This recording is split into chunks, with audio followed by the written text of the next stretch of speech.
ओम अज्ञानतिमिरान्धस्य ज्ञानाञ्जनशलाकया चक्षुरुन्मिलितं येन तस्मै श्रीगुरुवे नमः। श्रीचैतन्यमनोभीष्टं स्थापितं येन भूतले स्वयं रूपकदा मह्यं ददाति स्वपदान्तिकं। वन्देऽहं श्रीगुरो श्रीयुतपदकमलं श्रीगुरून् वैष्णवांश्च। श्रीरूपं साग्रजातं सहगणा रघुनाथान्वितं तं सजीवं साद्वैतं सावधूतं परिजनसहितं कृष्णचैतन्यदेवं श्रीराधा कृष्णपादान् सहगण ललिता श्रीविशाखान्वितंश्च। नमो विष्णुपादाय कृष्णपृष्ठाय भूतले श्रीमते भक्तिवेदांत स्वामिनिति नामिने। नमस्ते सारस्वते देवे गौरवाणी प्रचारिणे निर्विशेषशून्यवादी पाश्चात्यदेशतारिणे। श्रीकृष्ण चैतन्य प्रभु नित्यानंद श्री अद्वैत गदाधर शिवासादि गौरभक्तवृंद।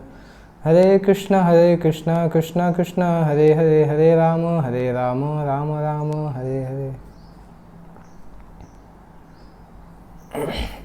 हरे कृष्णा। आज हम इसका नया सेक्शन प्रारंभ करेंगे। कल हमने देखा था लंका का डिस्क्रिप्शन और रावण के बारे में डिस्क्रिप्शन देखा था। आज हम फिर से कंटिन्यू करेंगे। राम का राज्याभिषेक होने वाला है, उसके एक दिन पहले शाम का समय है, वहाँ से हम प्रारंभ चालू करेंगे।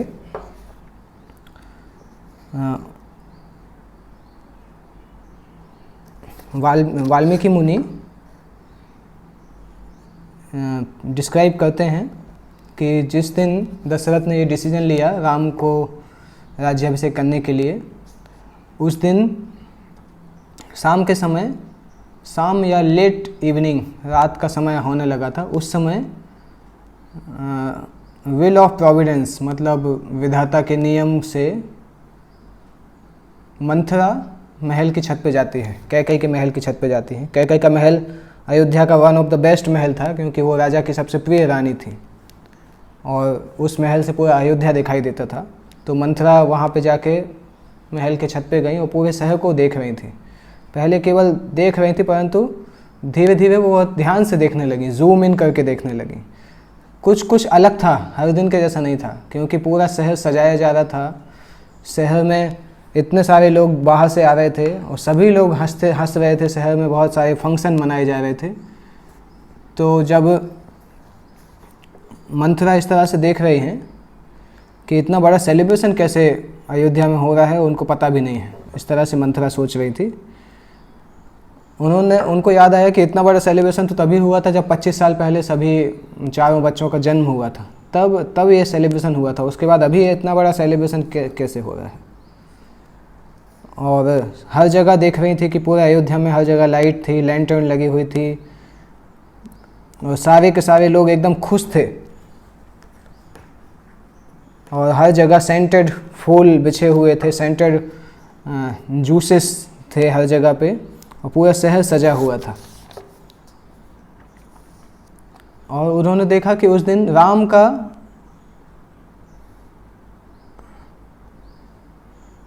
अयोध्या जो थी बहुत अच्छे एटमॉस्फेयर में थी, और परंतु जब इसने इस तरह से देखा तो उनको समझ में नहीं आ रहा था कि इतनी सुंदरता क्या है, क्यों इतनी ज़्यादा खुशी है। उसके बीच में उन्होंने देखा राम के महल को। राम का महल जो था एकदम पूरी तरह सबसे अच्छे से सजा हुआ था। और फिर उन्होंने देखा कि कौशल्या सभी को दान दे रही थी, कौशल्या चैरिटी दे रही थी ब्राह्मणों को, सभी को। तब मंथरा को थोड़ा समझ में आया कि कौशल्या कैसे ये चैरिटी दे रही हैं। चैरिटी का अधिकार तो अभी तक हमेशा कैकई को था। कैकई राजा की सबसे प्रिय रानी थी, इसलिए वो चैरिटी करती थी। कौशल्या आज कैसे चैरिटी कर रही हैं? कौशल्या तो कभी चैरिटी नहीं करती थी। और फिर उन्होंने किसी से पूछा, जब कोई से पूछा तो उसने बोला, अरे तुम तो ये महल में रहती हो, तब भी तुम्हें पता नहीं है कि क्या है, कल राम का राज्याभिषेक होने वाला है। इस तरह से वो लोग बोल के, एक औरत से पूछा, वो औरत बोल के गई। और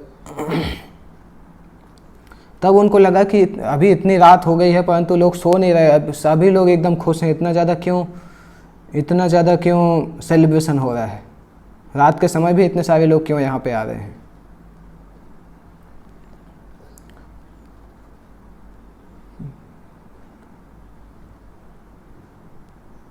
तो जब इस तरह से लोगों ने बताया, लोगों ने ये भी बोला कि पूरे संसार से लोग अयोध्या आ रहे हैं इस क्षण को देखने के लिए, क्योंकि राम अभी राजा बनने वाले हैं।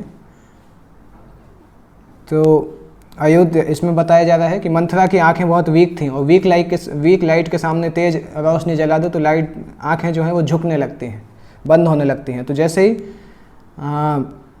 उसको पता चला कि राम का राज्याभिषेक होने वाला है तो तुरंत मंथरा को बहुत पेन हुआ, बहुत दर्द हुआ कि ऐसा क्यों हो रहा है।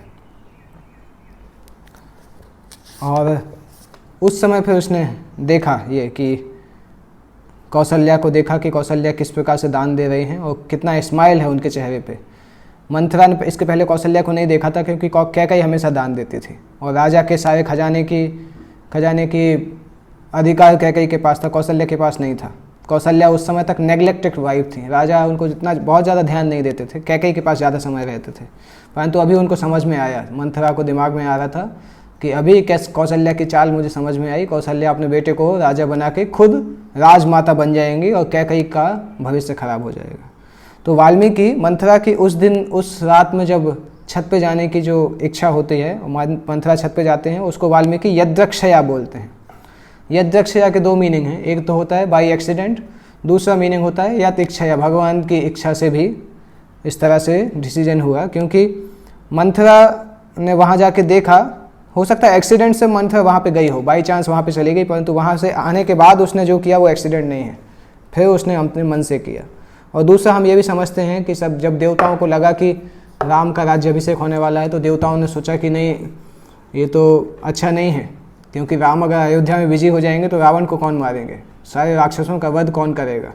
तो उन्होंने मंथरा को, सरस्वती देवी को मंथरा के पास भेजा और फिर मंथरा ने इस तरह से प्लॉट किया जिससे कि राम को राज्य नहीं हो पाए और राम जंगल चले जाए। इस तरह से मंथरा के दिमाग में आया। मंथरा तुरंत सीढ़ियों से नीचे उतर के कैकई के कमरे की तरफ जाने लगी।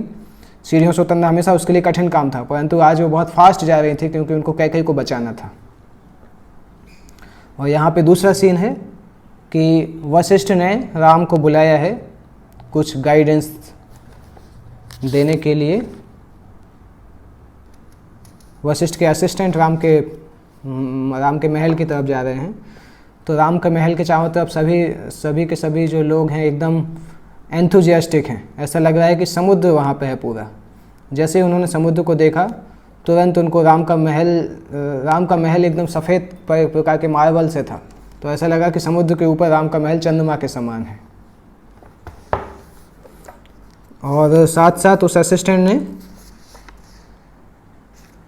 असिस्टेंट ने महल में जब उसने प्रवेश किया तो उसने एक चीज़ देखा कि बाहर की आवाज़, महल के बाहर की आवाज़ थी, बहुत तेज़ आवाज़ आ रही थी और जैसे जैसे महल के अंदर आ रहे थे वैसे वैसे आवाज़ जो थी वो साइलेंस की तरफ बढ़ती जा रही थी। पहले रास्ते से वो आते हैं राम के महल में और फिर धीरे धीरे अंदर के स्थान तक पहुंचते हैं। तो जो बाहर की आवाज़ थी पूरी तरह से ख़त्म हो गई थी और अंदर उसने देखा कि एक दूसरा माहौल था। राम और सीता दोनों भगवान से प्रार्थना करने में लगे हुए थे, यज्ञ कर रहे थे और भगवान से प्रार्थना कर रहे थे। और अंदर का सीन उन्होंने जब देखा तो उसको लगा कि राम वास्तविकता में सही व्यक्ति हैं अयोध्या पे राज्य करने के लिए। राम कुशा के आसन में बैठे हुए थे और उनके चारों तरफ यज्ञ की अग्नि थी और सारे जो उनके नौकर थे, मेट्स थे, वो सभी चारों तरफ खड़े हुए थे राम की आज्ञा को मानने के लिए। सीता और राम दोनों के हाथ में, दोनों के आंखें बंद थी, वो मंत्र कर रहे थे। तो इस तरह से जब उसने असिस्टेंट ने इस तरह से देखा तो उसको बहुत खुशी हुई। उसने बोला कि उसने सोचा कि भगवान राम जो हैं वो ही वास्तविकता में अयोध्या पर राज्य करने के लिए पूरी तरह से क्वालिफाइड है, बाकी और कोई इस तरह से नहीं है।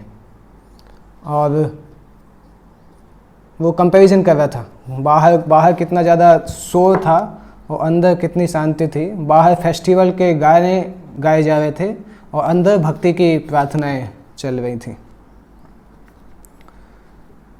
तो राम और सीता जो थे वो यज्ञ कर रहे थे। इस यज्ञ का यहाँ पे मीनिंग बताया गया है कि राजा और रानी जो होते हैं, जब राजा कहीं पर राज्य करता है तो राजा रानी दोनों उस यज्ञ में भाग लेते हैं।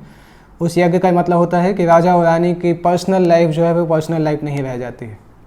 राजा का जो जीवन है वो प्रजा के खुशी पे डिपेंड करता है।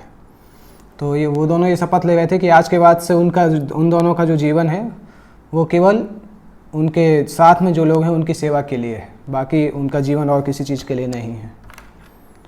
इस तरह से वो दोनों लोग सोच रहे थे। और उसको सबसे अच्छा लगा कि राम के पास इतना बड़ा मौका आया, इतनी ऊंची पोजीशन आई, और राम को पता था कि अगले दिन उनको ये पोजीशन मिलने वाली है, परंतु उसके बाद भी राम पे कोई असर नहीं था। ना तो उनके अंदर कोई घमंड था, ना उनकी बातचीत में कुछ अंतर आया था। वो पूरी तरह से फोकस थे सेवा के लिए, अयोध्या की सेवा करने के लिए पूरी तरह से अपना समय वो दे चुके थे। तो राम ने बड़े एक आदर्श पुरुष का रोल निभाते हुए अयोध्या को, राज्य को प्राप्त करने की कोशिश कर रहे थे। तो यहाँ पे एक चीज़ समझ में आता है, जिस प्रकार से मोटर केवल तभी काम करती है जब इलेक्ट्रिसिटी होती है, कमिटमेंट तब तक ही काम करते हैं जब हमारे अंदर उसको पालन करने के लिए इंटीग्रिटी होती है। तो जब हमारी लाइफ में इंटीग्रिटी मतलब वो क्या बोलते हैं इंग्लिश में, वॉक योर टॉक, जो हम बोल रहे हैं वो करना चाहते हैं, जो हमारा व्यवहार और हमारा बातचीत समान होती है, उसके लिए हमें भगवान का आश्रय लेना होता है, प्रार्थना करते हैं, तब हम अपने अंदर इंटीग्रिटी को डेवलप कर सकते हैं। भगवान होते हुए भी राम अपने एग्जाम्पल के द्वारा हमें टीच कर रहे हैं कि ऊंचे पद को स्वीकार करने के लिए, ऊंची जिम्मेदारी लेने के पहले हमें किस प्रकार से अपनी चेतना को तैयार करना चाहिए। राम तो स्वयं भगवान हैं, परंतु तब भी वो हमें सिखाते हैं कि कैसे हम हायर रिस्पॉन्सिबिलिटी लेने के पहले अपनी चेतना को तैयार करें, चाहे वो राजा की रिस्पॉन्सिबिलिटी हो, या शिक्षक की रिस्पॉन्सिबिलिटी हो, या माँ की रिस्पॉन्सिबिलिटी हो, या पिता की रिस्पॉन्सिबिलिटी हो, परंतु प्रिपरेशन की आवश्यकता होती है। हमें अपने आप को तैयार रखना चाहिए जब हम इस तरह की स्थिति प्राप्त करते हैं। तो इस प्रकार से जैसे जैसे वो, अभी दूसरी तरफ ये स्टोरी चल रही थी कि मंथरा एक सीढ़ियों से नीचे उतरती जा रही है, जैसे जैसे वो उतरती जा रही हैं उनके मन के विचार क्लियर होते जा रहे हैं कि भरत की एब्सेंस में किस प्रकार से ये अयोध्या में किस प्रकार का ये चल रहा था, ये उसको समझ में आ रहा है। और मंथरा सोच रही है कि कैकेयी को बचाना बहुत ज़रूरी है, और कैकेयी को जब वो आके देखती है तो कैकेयी एकदम शांति से अपने वहाँ पे लेटी रहती है, और कैकेयी को देख के मंथरा थोड़ी झुंझला जाती है, और मंथरा सोचती है कि इतनी शांति से कैसे सो सकते हैं, इतने कैलेमिटी, इतनी कठिनाई में ये कैकेयी इतने शांति से कैसे सो सकते हैं। और मंथरा को लगता है कि कैकेयी के पिता ने अच्छा किया कि मंथरा को साथ में भेजा, नहीं तो कैकेयी तो सब कुछ अपना गंवा देती। इस तरह से मंथरा सोचती है, और कैकेयी के पैरों को पकड़ के मंथरा उसको जगाने की कोशिश करती है, और कैकेयी उस समय उठती नहीं है। मंथरा जोर से चिल्लाती है कि उठो, तुम उठ क्यों नहीं रही हो। और कैकेयी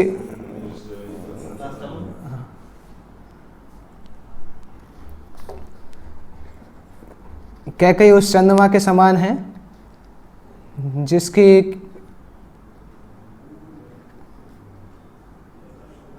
मंथरा कैकेयी से बोलती हैं कि जैसे कोई चंद्रमा है जो कि हमेशा अपनी किरणों को चलाए रखता है, ये सोचते हुए भी कि राहु उसके पास में आने वाला है, उसी तरह से आप यहाँ पे सोई हुई हो, ये सोचते हुए भी कि आपके दरवाजे पे कितनी बड़ी समस्या आई है।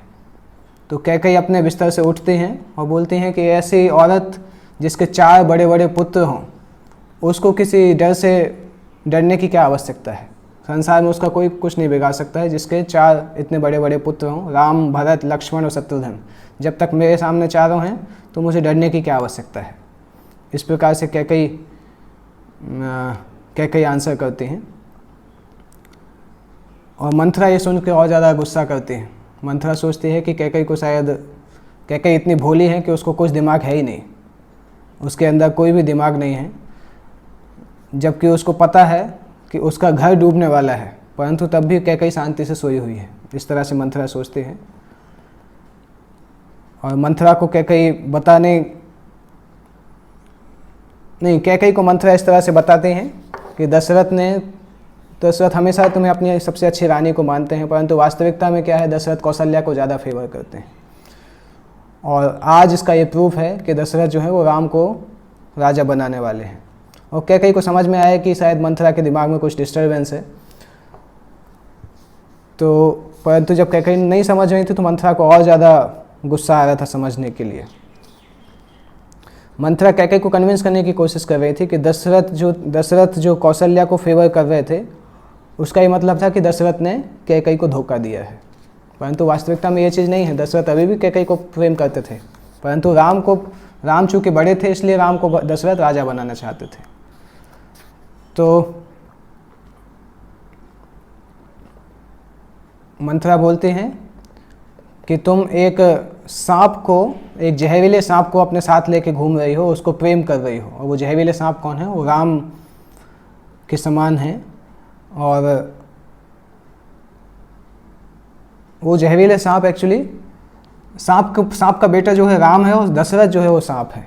इस तरह से मंथरा इतने स्ट्रॉन्ग सेंटेंस बोलते हैं। नॉर्मली हम देखते हैं कि अगर किसी पत्नी से पति के बारे में ऐसा बोला जाए तो पत्नी को बहुत नाराज़ होती है,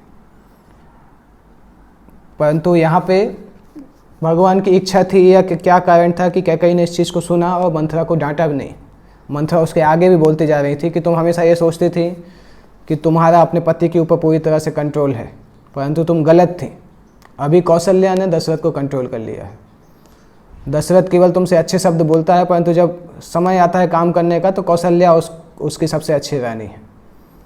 और राजा जो है बाहर से केवल लगता है कि सही बोल रहा है, परंतु अंदर से राजा बहुत चालाक है। मुझे अचरज है कि तुम इस तरह से कैसे नहीं समझ पाई हो कि राजा इतने चालाक हैं। राजा ने राम का अभिषेक करने का सोचा है, और ऐसे समय पे सोचा है जब भरत यहाँ पे नहीं है, और साथ साथ राजा ने सीता के पिता और तुम्हारे भाई दोनों को नहीं बुलाया है, क्योंकि राजा को पता है कि मिथिला और कैकेयी दोनों देश के बीच में लड़ाई होती है, और जनक हमेशा कोशिश करते हैं कि कैसे कैकेयी देश को जीता जा सके, परंतु चूँकि जनक जो हैं वो दशरथ के रिश्तेदार हैं और दशरथ कैकेयी देश के रिश्तेदार हैं, इसलिए जनक ने अभी तक कैकेयी देश पे अटैक नहीं किया है। जैसे ही राम की शादी होगी और राम राजा बनेंगे तो फिर चूँकि राम को तुमसे कोई मतलब नहीं है तो राम जनक को फिर अलाउ कर देंगे, तो जनक अटैक करेंगे और तुम्हारा पूरा देश बर्बाद हो जाएगा, तुम्हारा फैमिली बर्बाद हो जाएगा। और दशरथ भी अभी तुम्हें समझ जाना चाहिए कि दशरथ भी तुम्हें ज़्यादा प्रेम नहीं करते हैं। दशरथ ये सब होते देख रहे हैं, इसका मतलब वो तुम्हें ज़्यादा प्रेम नहीं करते हैं।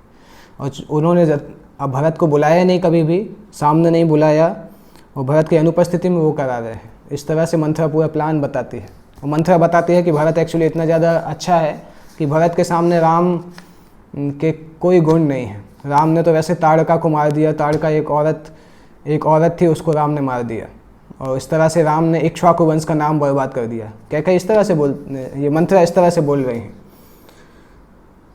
राम की बुराई करने के लिए वो ताड़का का भी पक्ष लेने के लिए तैयार है। उसको ताड़का की कोई गलती नहीं दिख रही है, और राम की गलती दिख रही है कि राम ने ताड़का को मारा है। इस तरह से मंथरा बताना चालू करती हैं। और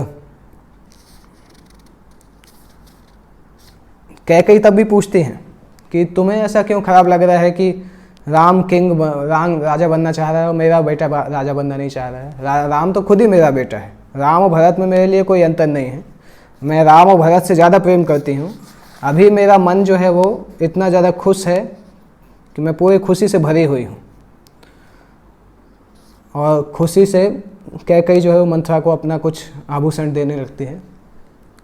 और मंथरा को उस समय याद आता है 15 साल पहले की बात, 15 या 20 साल पहले की बात, जब राम ने बचपन में खेला था और मंथरा के पीठ पे उन्होंने कुबड़ पे एक कीचड़ की बॉल को मारा था।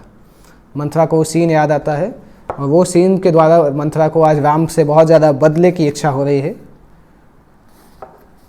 तो हम देखते हैं कैकेयी को इनिशियल में कैकेयी का माइंड इतना ज़्यादा प्योर था कि उनको राम और भरत के बीच में कोई डिफरेंस नहीं दिखा। इतने ज़्यादा प्योर थी कैकेयी उस समय। परंतु धीरे धीरे मंथरा ने जब उनके माइंड को वो किया, उनको ज़्यादा कंटेमिनेट किया, तो कैकेयी फिर उनके इन्फ्लुएंस में आ गई और 25 साल के बाद भी मंथरा को पूरा बचपन में की हुई जो शरारत थी उस शरारत को याद था, उसका बदला लेना उनके जीवन का लक्ष्य था। मंथरा ने उस ज्वेलरी को देखा जो कैकेयी ने उनको दिया, उस ज्वेलरी को ज़मीन पर फेंक दिया, मार दिया। इतनी ज़ोर से आवाज़ आई कि उसका एक एक जो डायमंड था, पर्ल्स थे, नेकलेस का अंदर जो भी गोल्ड था वो सब कुछ बिखर गया। और जब इस प्रकार से बिखरा तब कैकेयी का ध्यान मंथरा की तरफ गया और फिर कैकेयी ने उनको बात करना चालू किया कि ओ रानी, तुम बहुत मूर्ख हो, तुम खुद अपने आप को, अपनी मरने की स्टोरी तुम खुद ही लिख रही हो। तुम्हें समझना चाहिए, कोई ऐसा व्यक्ति हो सकता है क्या जो खुद ही किसी बोट में बैठा हो और खुद अपनी बोट में छेद कर रहा हो? तुम उस ऐसे व्यक्ति की तरह हो। तुम्हारी स्थिति इस तरह से है कि तुम बोट में हो और तुम ही खुद ही अपनी बोट को डुबाना चाहती हो। कौन सी ऐसी स्त्री होगी जो कि अपनी सौतेली मतलब पति की दूसरी पत्नी के साथ अच्छे से रह पाएगी, और कौन सी ऐसी स्त्री होगी जो अपने सौतेले पुत्र को खुशी देख सकती है? ये तो स्त्री की मूर्खता होती है जिसके कारण वो अपने सौतेले पुत्र को अच्छा समझती है। और अगर अभी तक तुमने कुछ नहीं किया तो तुम और तुम्हारे पुत्र दोनों के दोनों बर्बाद हो जाएंगे। राम की पत्नियां तो राम को राजा की स्थिति में देखेंगी, परंतु भरत की पत्नियां भरत को राजा के जैसा नहीं देख पाएंगी।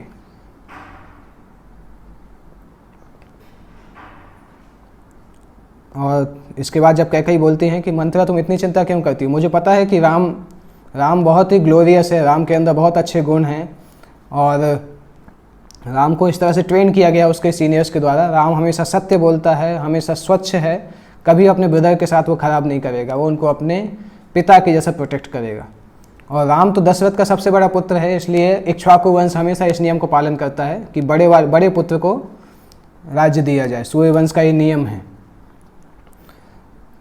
तो जैसे पीकॉक मतलब मयूर जो है, उसमें भी बहुत सारे अंडे दिए जाते हैं, परंतु सबसे बड़ा जो होता है उसी के विंग सबसे पहले आते हैं। तो चूंकि राम हमारे सभी पुत्रों में सबसे बड़ा है, तो नेचुरली सिंहासन का राजा उनको ही बनने वाला है। तो जो हमारे वश में नहीं हो उसको हम नियंत्रित नहीं कर सकते हैं, उसमें कोई समस्या भी नहीं है। और फिर वो बोलती है मंथरा, अगर ऐसा सेंटेंस तुम्हारे अलावा किसी और ने बोला होता तो मैं उस व्यक्ति की जीभ काट लेता। तुम तो वास्तविकता में मेरी और मेरे पुत्र की शत्रु हो। वास्तविकता तो यह है कि राम मुझे अपनी माँ से भी ज़्यादा प्रेम करता है, राम मुझे मेरे बेटे से भी ज़्यादा प्रेम करता है। मैं क्यों ऐसे इतने अच्छे बच्चे के लिए ईर्ष्यालु बनूं?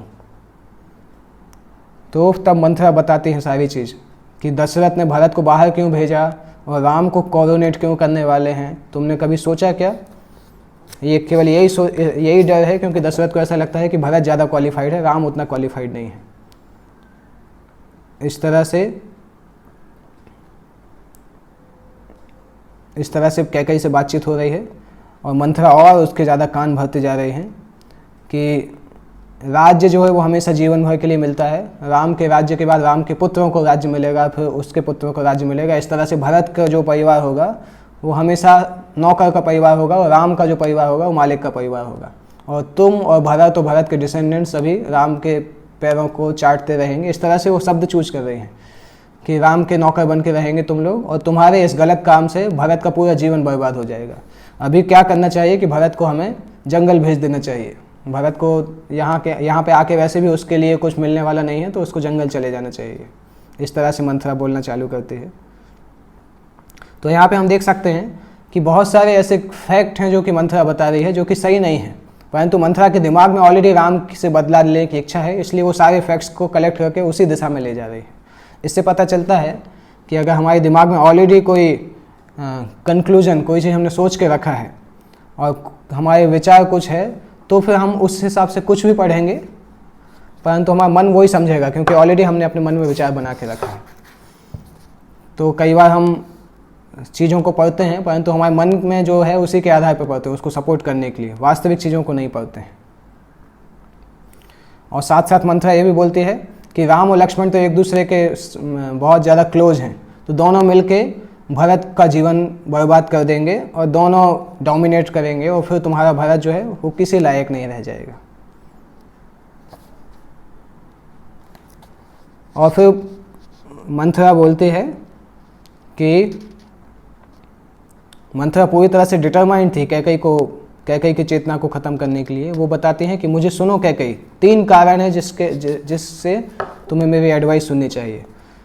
पहला कारण है जो तुम्हें बचा लेगा, दूसरा कारण तुम्हारे पुत्र को बचा लेगा और तीसरा तुम्हारे पिता को बचा लेगा। पहला कारण है कि अभी तक अपने पूरे जीवन में तुम बहुत ज़्यादा घमंड में थी, तुम्हें लग रहा था कि तुमने अपनी सुंदरता से राजा को नियंत्रित कर लिया है। इसके कारण तुमने कौशल्या को बहुत ज़्यादा इंसल्ट भी किया कई बार, और तुम्हें ऐसा लगा कि दशरथ तुम्हारे हाथ में है, इसलिए तुमने कैकेयी को कौशल्या को इंसल्ट किया। परंतु ये मत सोचो कि कौशल्या जो है वो मूर्ख है, वो भी राम के नाम की तलवार को शार्पन कर रही थी और राम को उन्होंने दशरथ के पास में हमेशा रखा, जिससे कि दशरथ राम को ज़्यादा प्रेम करते रहें। और तुम तो मूर्ख हो, इसलिए तुमने भरत को हमेशा बाहर रखा उसके मामा के यहाँ। तो कौशल्या भी सफल हो गई। राम जब कल राजा बनेगा उसके बाद कौशल्या अपने सारे इंसल्ट का बदला लेगी, जितने भी इंसल्ट तुमने कौशल्या के लिए की है उस सब का बदला कौशल्या लेंगी। क्या तुम ये समझ पाओगे कि तुम अपनी सौतेली पति की जो सौतेली वाइफ है उसकी तुम नौकरानी बन के रहो? क्या ये तुम्हें पॉसिबल होगा? तुम्हें समझना चाहिए कि तुम्हारा जीवन खत्म होने वाला है। अगर कोई तुम्हारे महल में आएगा तो कि तुम कौशल्या से भीख मांगने के लिए जाओगी? क्योंकि कौशल्या राजमाता रहेगी तो सब कुछ उसके पास रहेगा। तो तुम्हें सोचना चाहिए ऐसा समय आने वाला है कि तुम अपने ही महल में, अपने ही राज्य में भिखारिन के जैसी बन जाओगी। तो यद्यपि चैरिटी देना एक अच्छी बात है, परंतु मंथरा उस एग्जाम्पल को किस लिए यूज कर रही है? कैकेयी के गुस्से को जागृत करने के लिए। गुड क्वालिटी, चैरिटेबल होने की गुड क्वालिटी को प्रेजेंट में निर्दयी होने के गुण में मंथरा डेवलप कर रही है। दूसरा कारण है कि आपको मेरी एडवाइस क्यों लेनी चाहिए। यद्यपि आप भरत की माँ हैं, परंतु आप इतने ज़्यादा एंजॉय कर रहे हैं राज्य को भोगने के लिए कि आपने कभी भी समय नहीं दिया अपने पुत्र भरत के लिए। आपने ज़्यादा समय भरत को अलाउ किया कि वो अपने मामा के घर पे ज़्यादा समय तक रहे, अयोध्या में रहने की ज़रूरत नहीं, इसलिए दशरथ को भरत से कुछ ज़्यादा प्रेम नहीं है। कौशल्या ने राम को कभी बाहर नहीं जाने दिया, हमेशा राम भरत के पास, दशरथ के पास में ही था, इसलिए दशरथ राम को ज़्यादा प्रेम करते हैं। और अगर तुमने भरत को भी पास में रखा होता तो दशरथ भरत को भी प्रेम करते होते, परंतु तुम्हारी जो मूर्खता है उसके कारण अयोध्या का इतिहास अभी ख़त्म हो जाएगा। जब राम राजा बनेंगे तो वो और लक्ष्मण एक दूसरे को बचा के रखेंगे अश्विनी कुमार के समान, परंतु भरत के साथ ऐसा नहीं होगा। राम भरत को उसी तरीके से गिरा देंगे जैसे कि कोई शेर हाथी को गिराता है। इसलिए मैं तुम्हें बताती हूँ कि भरत को तुम जंगल भेज दो। और ओ भरत, तुम कितने दुर्भाग्यशाली हो, तुम्हारे पिता इतने ज़्यादा खराब हैं, तुम्हारी माँ भी बहुत निर्दयी है। माँ को समझ में नहीं आता तुम्हारे फ्यूचर के लिए क्या अच्छा है। तुम यद्यपि इतने सुंदर हो, इतने शक्तिशाली हो, तुम्हारे अंदर इतने गुण हैं, परंतु सब कुछ यूजलेस है क्योंकि तुम्हारी माँ और पिता तुम्हें अच्छा जीवन नहीं देना चाहते। ओ कैकेयी, ऐसा समझो कि राम तुम्हारा शत्रु है, राम को वन में भेज दो और अपने पुत्र के लिए सारे सुखों को खरीद लो। ये उसका मंथरा का विचार था। इससे हम समझ सकते हैं दूसरे को दुख दे के खुद सुख प्राप्त करना कितना ज़्यादा सेल्फिश कहलाता है। रामायण जो शास्त्र है, इसका पूरे शास्त्र का मूल है करुणा रस। करुणा, दूसरे के लिए सेक्रीफाइस करना, दूसरे के सुख के लिए अपने सुख को त्यागना। परंतु मंथरा का मूड अलग है, अपने सुख को प्राप्त करने के लिए दूसरे को दुख में फेंक देना। ये मंथरा का मूड है। और मंथरा इसीलिए फिर कैकेयी से बोलती भी है बाद में कि राम को वनवास में जाना चाहिए। मंथरा हमेशा इस तरीके से बात करती थी कि एक ग्रुप को एंजॉय करना चाहिए, दूसरे ग्रुप को सफ़र करना चाहिए, परंतु मंथरा भूल जाती थी कि अयोध्या का एक्चुअल मूड है कि सभी को एक साथ एंजॉय करना चाहिए, किसी को सफ़र करने की ज़रूरत क्या है। इस तरह से अयोध्या का ये वास्तविक मूड था। इस तरह से बोलते बोलते बोलते फिर जब कैकेयी के दिमाग पूरी तरह से कंटेमिनेट हो जाता है, कैकेयी के हृदय को एक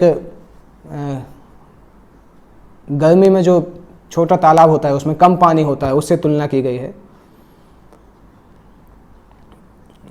तो ऐसी मछलियाँ जो कि बहुत बहुत गहरे समुद्र में रहती हैं, गहरे पानी में रहती हैं, वो छोटे से तालाब में नहीं रह सकती। इसी तरीके से भगवान के लिए जो गहरा लव है, प्रेम है, वो इतने छोटे से हार्ट में नहीं रह सकता। यद्यपि कैकेयी राम को प्रेम करती थी परंतु बहुत ज़्यादा डीप नहीं था, इसीलिए वो मंथरा के द्वारा जो अटैक हुआ उसके द्वारा वो प्रेम बदल गया कुछ देर के लिए।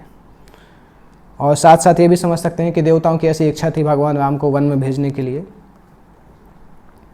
तो कैकेयी अभी कन्विंस हो गई, कन्विंस होकर मंथरा से बोलते हैं, ओ मंथरा तुम बहुत सुंदर हो, तुमने आज मुझे बचा लिया, मैं तो ऊपर से गिरने वाली थी परंतु तुमने मुझे बचा लिया। ऐसा लग रहा है कि दशरथ ने मुझे धोखा दिया और मैं कौशल्या की दासी बनने वाली थी, परंतु जैसे ही मैं मरने वाली थी तुम एक एंजल के समान आई और तुमने मुझे बचा लिया। अभी मेरा जो इल्यूजन है वो ख़त्म हो चुका है, मैं तुम्हारी एडवाइस को फॉलो करना चाहती हूँ, मुझे गाइड करो और मुझे ऐसा रास्ता बताओ जिससे कि मेरा बेटा जो है वो अयोध्या का राजा बन जाए और कौशल्या और उसके बेटे जो है उनका विनाश हो जाए। अभी कैकेयी उनके उसमें आ गई और मंथरा तुरंत सुन के खुश हो गई। मंथरा उससे बताती है, कैकेयी तुमने जब संबरासुर के युद्ध में दशरथ का साथ दिया था तो उस समय दशरथ ने तुमसे 2 बूंद मांगे थे, 2 वरदान मांगे थे, तो वो वरदान तो अभी मांग सकते हो। और दोनों वरदान के लिए ज़रूरी है कि पहला भरत को राज्याभिषेक और राम का वनवास। राम का वनवास बहुत ज़रूरी है। मंथरा इस तरीके से बताती है कि राम का वन में जाना बहुत ज़रूरी है, क्योंकि जब तक राम रहेंगे राज्य में तो राज्य के लोग ऑलरेडी राम को बहुत पसंद करते हैं, प्रेम करते हैं, तो भरत को राज्य करना बहुत मुश्किल होगा।